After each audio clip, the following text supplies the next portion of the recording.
તો ગૃહમાં ઓપરેશન સિંદૂરની સફળતા મુદ્દે અભિનંદન પ્રસ્તાવ રજૂ થયો। મુખ્યમંત્રી ભૂપેન્દ્ર પટેલે પ્રસ્તાવ રજૂ કર્યો।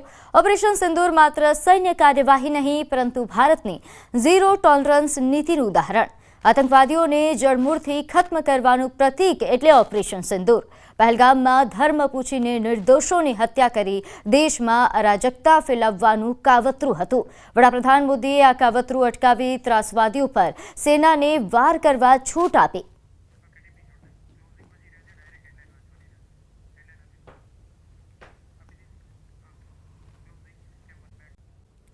તો પૂર બાદ બનાસકાંઠા તંત્ર એક્શનમાં આવ્યું છે। રાહત અને બચાવ કામગીરી પૂરજોશમાં। એનડીઆરએફ એસડીઆરએફની ટીમો કામે લાગી ગઈ છે।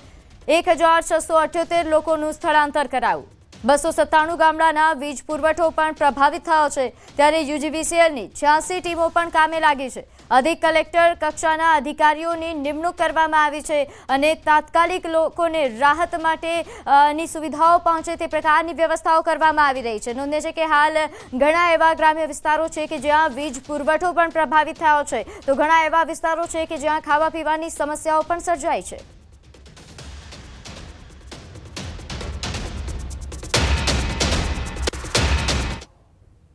અત્યાર સુધીમાં કુલ 1678 લોકોને રેસ્ક્યુ તથા સ્થળાંતર સ્થાનિક તંત્ર અને 5 જેટલી એનડીઆરએફ અને એસડીઆરએફની ટીમ દ્વારા કરવામાં આવેલા છે। જે ખાસ 4 તાલુકા છે ભાભર, સુઈગામ, થરાદ અને વાવ, એમાં યુજીવીસીએલ વિભાગની 86 કરતાં વધારે ટીમ કાર્યરત છે। કુલ 297 જેટલા ગામોમાં વીજ પુરવઠો પ્રભાવિત થયો હતો।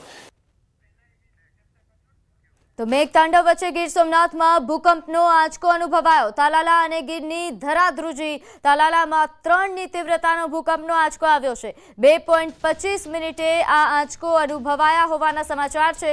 તાલાલાથી 10 કિલોમીટર દૂર ભૂકંપનું કેન્દ્ર બિંદુ હોવાનું સામે આવી રહ્યું છે। તો મેઘતાંડવ વચ્ચે હવે ધરા પણ ધ્રુજી રહી છે। તાલાલા અને ગીરની ધરાધ્રુજી કે જ્યાં 3ની તીવ્રતાનો ભૂકંપનો આંચકો અનુભવાયો છે।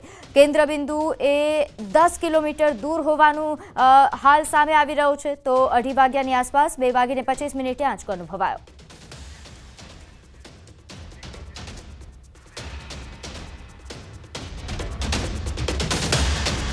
તો હાલ તાલાલા અને ગીરમાં ધરાધ્રુજી જેના કારણે લોકોમાં ભયનો માહોલ। તો આ તરફ નેપાળમાં હિંસક વિરોધ પ્રદર્શન વચ્ચે વડાપ્રધાન કેપી શર્મા ઓલીએ રાજીનામું આપી દીધું છે। મંગળવારે રાજધાની કાઠમાંડુ સહિત નેપાળના મુખ્ય શહેરોમાં તેમના રાજીનામાની માંગણી સાથે વિરોધ પ્રદર્શનો થયા હતા। વિરોધીઓ સંસદ ભવનમાં ઘૂસી ગયા અને આગ લગાવી હતી। ત્યારે હાલ આ લાઈવ દ્રશ્યો સામે આવી રહ્યા છે નેપાળથી કે જ્યાં હાલ જે પ્રકારે વિરોધ પ્રદર્શન કરવામાં આવ્યું છે, છેલ્લા 2 દિવસથી આ પ્રકારે વિરોધ પ્રદર્શન કરવામાં આવ્યું છે। પ્રદર્શનકારીઓ કે જે વિરોધ પ્રદર્શન કરી રહ્યા છે, જેન ઝી કે જે આ પોતાના અધિકારો માટે હાલ પ્રદર્શન કરી રહ્યા છે। સોશિયલ મીડિયા બેન જ્યારે કરવામાં આવ્યું ત્યારથી જેન ઝીમાં રોષ ફાટી નીકળ્યો હતો। આ ઉપરાંત ભ્રષ્ટાચાર સહિતના આક્ષેપો સાથે જેન ઝી દ્વારા યુવાઓ દ્વારા પ્રદર્શન કરવામાં આવ્યું। સંસદ ભવનમાં પણ આગ ચાંપી હતી જેના દ્રશ્યો સામે આવી રહ્યા છે। આગ લગાવ્યા બાદના ધુમાડાના દ્રશ્યો છે અને ખૂબ મોટી સંખ્યામાં યુવાઓ અહીં પ્રદર્શન કરવા માટે પહોંચ્યા છે। નેપાળમાં જેન ઝીનો વિરોધ જે ખૂબ જ હિંસક પણ બન્યો કારણ કે 20 જેટલા યુવાઓના મોતના પણ સમાચાર અત્યાર સુધી સામે આવ્યા છે। નોંધનીય છે કે પીએમ ઓલીએ 24 કલાકમાં જ રાજીનામું આપવું પડ્યું એટલું ઉગ્ર આંદોલન આ યુવાઓ દ્વારા કરવામાં આવ્યું છે। વિરોધમાં 4 મંત્રીઓએ પણ પોતાની ખુરશી ગુમાવી છે। વિરોધીઓ સંસદ ભવનમાં ઘૂસી ગયા હતા અને આગ લગાવી હતી જેના દ્રશ્યો સામે આવ્યા છે।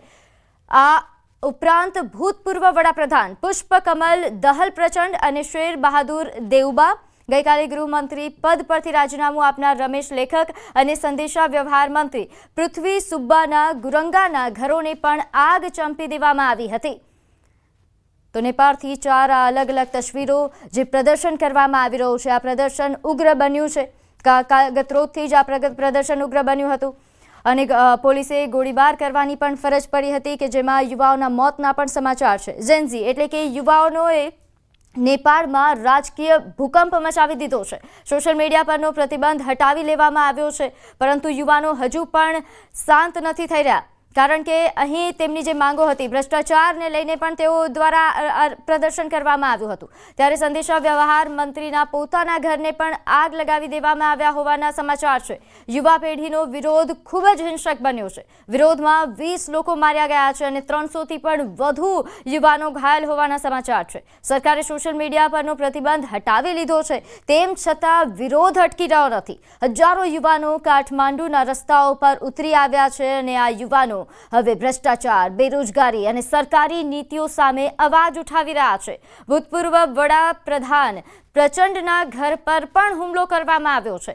સૂત્રો મુજબ કેપી શર્મા ઓલી દેશ છોડવા માટે જઈ રહ્યા છે અને દુબઈ જવાની તૈયારીમાં છે. તો હિમાલય એરલાઇન્સને સ્ટેન્ડ બાય રાખવામાં આવ્યા હોવાના સૂત્રો દ્વારા હાલ માહિતી મળી રહી છે. તો આ દ્રશ્યો છે નેપાળથી કે અહીં જેનઝીનો વિરોધ જે ખૂબ જ હિંસક બન્યો, ઉગ્ર બન્યો, કે જેને તબાહ કરી નાખ્યું છે. હાલ કાઠમાંડુમાં જે પ્રકારના દ્રશ્યો છે, સંસદ ભવનમાં જ્યારે આગ લગાવવામાં આવી તેના દ્રશ્યો સામે આવ્યા. આ ઉપરાંત અહીં મંત્રીઓના ઘરને પણ આગ ચાંપવાનો પ્રયાસ કરવામાં આવ્યો. સંદેશા વ્યવહાર મંત્રી કે જેમના ઘર પર આગ લગાવી દેવામાં આવી, જેના દ્રશ્યો સામે આવી રહ્યા છે. હાલ સેના દ્વારા, પોલીસ જવાનો દ્વારા અહીં તેમને શાંત કરવા માટેના પ્રયાસો કરવામાં આવી રહ્યા છે, રોકવા માટેના પ્રયાસો કરવામાં આવી રહ્યા છે, પરંતુ આ યુવાનો એ રોકવા તૈયાર નથી. નોંધ્ય છે કે પહેલાં જે સોશિયલ મીડિયા પર પ્રતિબંધ મૂકવામાં આવ્યો તેના વિરોધમાં જેનઝીઝ રસ્તા પર આવ્યા હતા. તેમણે ઉગ્ર વિરોધ કર્યો અને તાત્કાલિક એ પ્રતિબંધ હટાવવામાં આવ્યો. સોશિયલ મીડિયા પરથી હાલ પ્રતિબંધ હટાવી લેવામાં આવ્યો છે, પરંતુ આ યુવાનોનો વિરોધ શાંત નથી થઈ રહ્યો, કારણ કે તેમની માંગ એ ફક્ત સોશિયલ મીડિયા પૂરતી નહોતી. તેમને ભ્રષ્ટાચાર સહિતના બેરોજગારીના મુદ્દાઓને લઈને તેઓ રસ્તા પર ઉતર્યા હતા. છેલ્લા ઘણા સમયથી આ યુવાનો પ્રદર્શન કરી રહ્યા છે. પહેલાં યુવાનોનું આ પ્રદર્શન, તેમનો આ રોષ સોશિયલ મીડિયાના માધ્યમથી વ્યક્ત થતો હતો, પરંતુ જ્યારે સરકારે સોશિયલ મીડિયા બંધ કરવાનો આદેશ આપ્યો ત્યારથી આ રોષ ફાટી નીકળ્યો અને યુવાનો રસ્તા પર આવી ચૂક્યા અને જેનઝી દ્વારા જે ઉગ્ર વિરોધ કરવામાં આવ્યો અને તાત્કાલિક સરકારે આ પ્રતિબંધ હટાવ્યો, પરંતુ તેમ છતાં યુવાનોનું આ પ્રદર્શન એ શાંત નથી થઈ રહ્યો. અને જે ઉગ્ર પ્રદર્શન આજ વહેલી સવારથી ફરીવાર કરવામાં આવ્યું તે બાદ પીએમએ રાજીનામું ધરી દેવું પડ્યું. 24 કલાકમાં જ અહીંના પીએમએ રાજીનામું ધર્યું. આ ઉપરાંતના તેમની સાથેના 4 મંત્રીઓએ પણ રાજીનામા આપ્યા છે. ભૂતપૂર્વ વડાપ્રધાન પ્રચંડના ઘર પણ આ યુવાનો દ્વારા હુમલો કરવામાં આવ્યો. હાલ માહિતી મળી રહી છે કે આ વિરોધ વચ્ચે, આ પ્રકારની પરિસ્થિતિ વચ્ચે હવે કેપી શર્મા ઓલીએ દેશ છોડવા જઈ રહ્યા છે. તેઓ દુબઈ જવાની તૈયારીમાં છે, જેને લઈને હાલ યોજના બનાવી રહ્યા છે. હિમાલય એરલાઇન્સને સ્ટેન્ડ બાય રાખવામાં આવ્યા હોવાના પણ સમાચાર મળી રહ્યા છે. તો નેપાળથી હાલ દ્રશ્યો સામે આવી રહ્યા છે. ઉગ્ર વિરોધના, રોષના આ દ્રશ્યો છે. સેના દ્વારા પૂરતો પ્રયાસ કરવામાં આવી રહ્યો છે આ પ્રદર્શનને શાંત કરવા માટે, આ પ્રદર્શનકારીઓને રોકવા માટે, પરંતુ આ વિરોધ એ રોકવાનું નામ નથી લઈ રહ્યું, કારણ કે જેનઝી જે મુદ્દાઓ પર વિરોધ કરી રહ્યું છે એ મુદ્દાઓ જ્યાં સુધી તેમને સંતોષ ન થાય, એ મુદ્દાઓને લઈને જે ઉકેલ ના આવે ત્યાં સુધી તેઓ આ પ્રકારે પ્રદર્શન કરતા રહેવાની ચીમકી ઉચ્ચારી રહ્યા છે. તો ટીયર ગેસ છોડીને પણ સેના દ્વારા આ યુવાનોને શાંત કરવાનો પ્રયાસ કરવામાં આવી રહ્યો છે. આ ઉપરાંત ગતરોજ જે પ્રકારે પ્રદર્શન થયું હતું તે દરમિયાન પોલીસ દ્વારા ગોળીબારી પણ કરવામાં આવી હતી, જેના કારણે આ પ્રદર્શન વધુ ઉગ્ર બન્યું. એ ગોળીબાર દરમિયાન 20 જેટલા યુવકોના મોત થયા હતા. बिल्कुल, ये तो साफ है कि अराजकता का माहौल था और लगातार सरकार के खिलाफ जो है वो यहाँ की जनता थी, लेकिन जनता सरकार से अपनी बात कहे तो किस तरह से कहे, और उसके बाद जब लोगों को लगा कि अब उनके सब्र का बांध टूट रहा है तो वो सड़कों पे आए. यहाँ के लोगों का कहना है, हमने बहुत सारे लोगों से बात की कि केवल सोशल मीडिया तो एक छोटा सा मुद्दा है, लेकिन जो सबसे महत्वपूर्ण मुद्दा था जिससे कि यहाँ की जनता दो चार हो रही थी, यहाँ की जनता त्रस्त थी, अपनी बात किसी नेता मंत्री, किसी जनप्रतिनिधि से कह नहीं पा रही थी, और वो मुद्दे थे जो आम लोगों से जुड़े हुए हैं, उन पे सुनवाई नहीं हो रही थी सरकार की, और उसके बाद लोगों को सड़कों पे आना पड़ा. और हमने देखा कि उसके बाद तस्वीर क्या थी नेपाल की, जहाँ पे लोग टूरिस्ट घूमने फिरने आते हैं, वहाँ की तस्वीर कुछ बदली हुई थी. और इसलिए जो यूथ थे वो नाराज थे कि यहाँ पर सरकार ने उनकी सुनी नहीं, उनकी सुध नहीं ली, और यहाँ पर युवाओं के भविष्य के बारे में, उनके करियर के बारे में, एजुकेशन के बारे में सरकार ने सोचा नहीं.